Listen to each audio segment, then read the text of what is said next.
ఆదివాసీ ఆధ్వర్యంలో రేవంత్ రెడ్డి ప్రభుత్వం 6 గ్యారంటీల్ని ఎన్నికల ముందు ఇవ్వటం జరిగింది.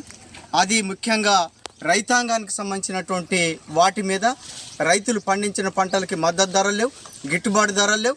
అలాగే ఈరోజు రైతు పూర్తిగా తెలంగాణ రాష్ట్రంలో దివాలా తీసిపోయినటువంటి ఒక పరిస్థితి అనేటువంటి ఉంది.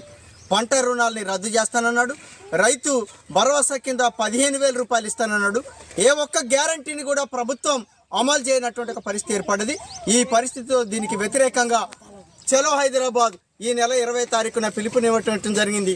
దానికి ఈ ప్రాంత ప్రజానీకం ముఖ్యంగా ఆర్థికంగా, రాజకీయంగా, సాంఘికంగా, సాంస్కృతికంగా వెనకబడ్డటువంటి ఆదివాసీ గిరిజన ప్రజానీకం ఎవరైతున్నారో వాళ్ళందరినీ మొత్తం రాష్ట్రంలో ఉంటున్న ప్రజలందరినీ కదిలి రావాల్సిందిగా ఈ సందర్భంగా పిలుపునిస్తున్నాం.